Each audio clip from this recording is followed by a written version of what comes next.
I'm now going to take you through standing alignment. So you're going to bring your feet together, heels come out, and then toes come out to meet them.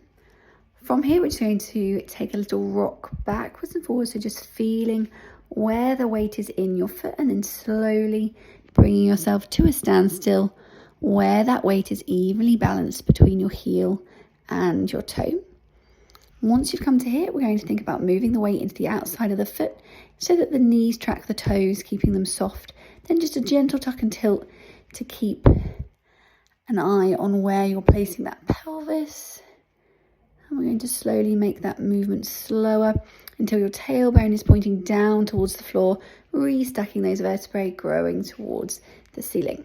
Next, we're going to make sure the arms are staying next to your side, so your shoulder blades are coming back and down. Just give those shoulders a little wiggle. And then next, we're going to go through the pelvic floor, core, and breathing. So as we inhale, we're going to feel that rib cage expand into the sides, back and front.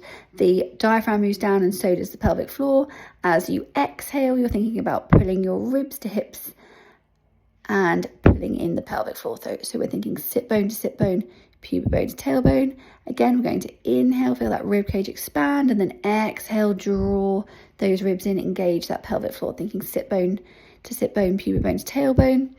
Again, inhale, release, and exhale, engage. Inhale, release, and exhale, engage. Couple more breaths here with me.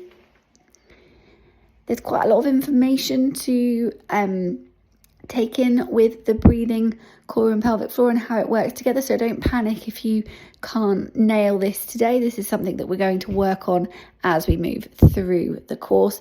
Just keep thinking, I need to be breathing as I'm exercising, and keep thinking about pulling in those pelvic floor and core muscles at the same time. So pelvic floor, sit bone to sit bone, pubic bone to tailbone. Core, we're thinking rib to hip, hip to hip, belly button to spine. And now we're ready for our workout.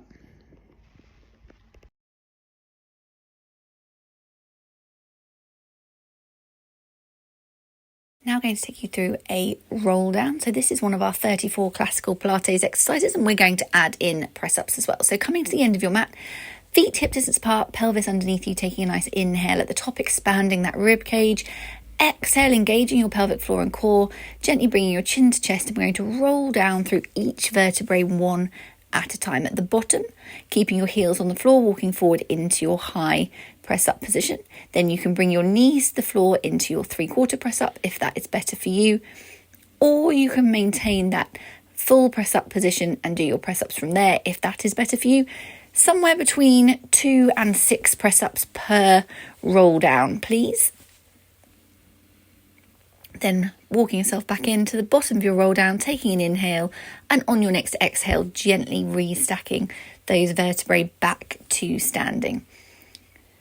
This is a really nice mobility exercise for your spine, so keep it nice and slow and controlled. It should take somewhere between 8 and 10 seconds to roll down to the floor. Don't rush this part. Maintaining your core connection as you do your press ups, breathing however works for you whilst you are doing your press ups.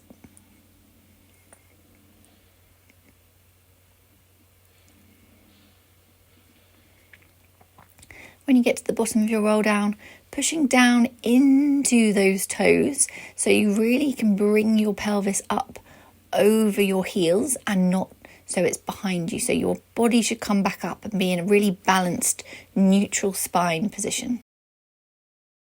If you need to at any point reduce the amount of press-ups or go to a 3/4 press-up, if you're doing a full press-up, that's absolutely fine. Just work in the range that you feel is right for you today, and then you can always up that and increase that as the weeks go on. In your press-ups, you can always come onto a fist if that's more comfortable for the wrist.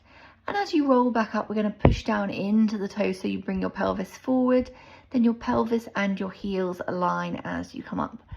We're slowly rolling through vertebrae by vertebrae until you're standing up nice and tall, eyes on the horizon, taking the inhale at the top, And then exhale, pulling your ribs down towards your hips, engaging your core and pelvic floor. So with pelvic floor, we're thinking sit bone to sit bone, pubic bone to tailbone, slowly rolling through each vertebrae again and walking out into your press up.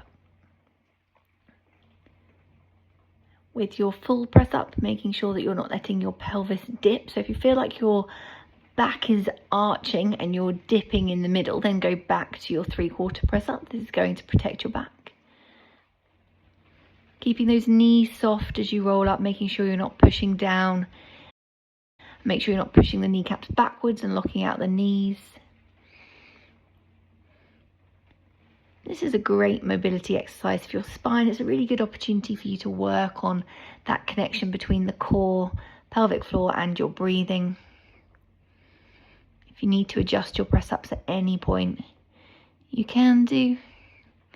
Keeping the elbows going out from your sides, head in line with the rest of your spine.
Once you've finished your set, coming back into your rest pose.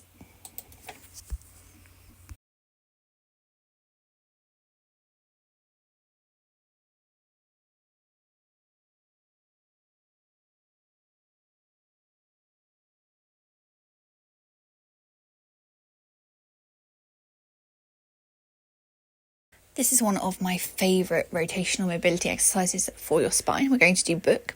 So we're going to come down onto the mat, making sure your hip and shoulder are in a line and that your head stays in line with the rest of your spine. So you're going to need a cushion under that head. Arms come out parallel.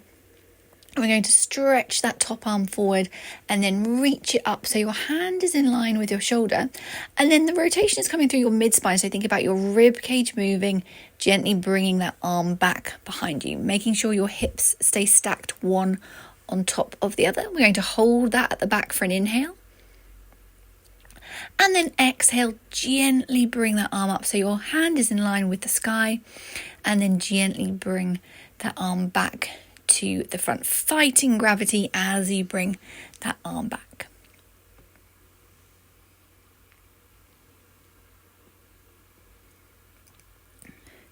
Every time you rotate back, you can either leave your head facing forward or you can take your hand with you. It's entirely up to you.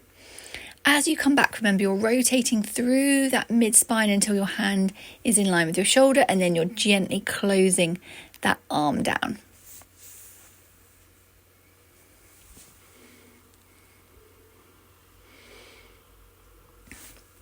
You should get a nice stretch across the chest as you bring that arm back behind you.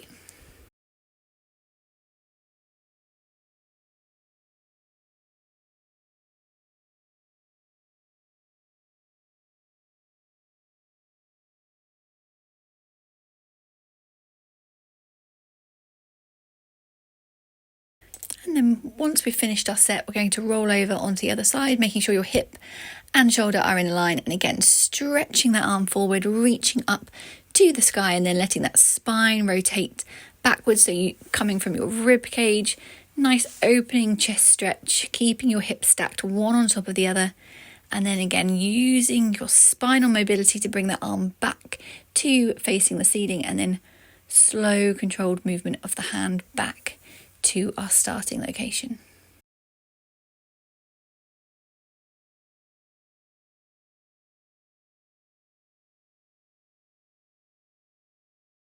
Making sure your shoulders remain relaxed, so don't bring your shoulder up towards your ear as you rotate back. Keeping your knees glued together. So the rotation comes through that mid-spine, and we're going to exhale, engage your core and rotate back, making sure that you're using those core muscles to stabilize the movement.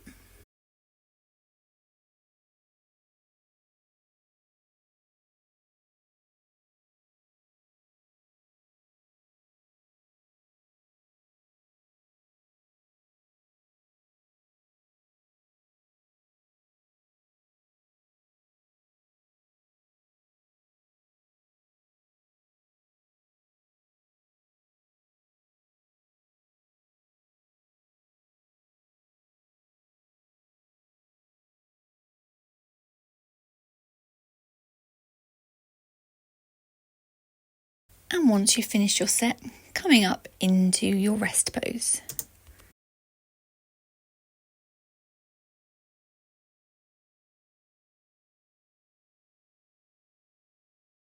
I'm now going to take you through a clam, which is a great exercise for building strength in your glutes. So what we're going to do is we're going to use the band for this. If you don't feel like you're ready for the band, then just do it without the band. If you are using the band, you're going to tie it a hand's width away from your knee joint, and we're tying it in a bow, not in a knot. You're then going to come down onto the mat, making sure that your hip and shoulder are in alignment and your head is in line with the rest of your spine. Going to really squeeze those heels together so you can feel that activation in the side of your glutes, and we're going to push into the band and lift that top knee up, maintaining your core muscles, so making sure that you're pulling your hip bones together, ribs down towards your hips. We're going to hold at the bottom for an inhale and then exhale, push up into the band, hold at the top for an inhale and then exhale, gently lower. If you haven't got the band, you can place your hand on top of your leg and use it as a bit of resistance to push up into.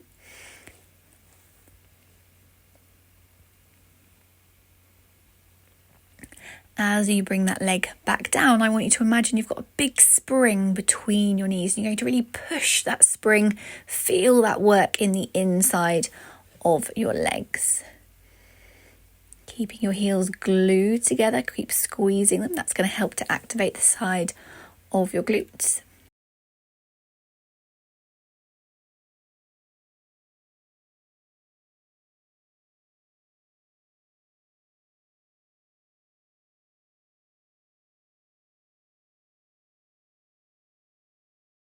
Going to roll over and do the other side now. So same setup, hip, shoulder and head in alignment.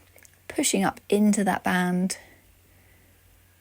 holding at the top for an inhale and then exhale, squeezing that big spring, bringing that knee back down, keeping that pressure between your heels so that you can really feel that engagement in the side of your glutes.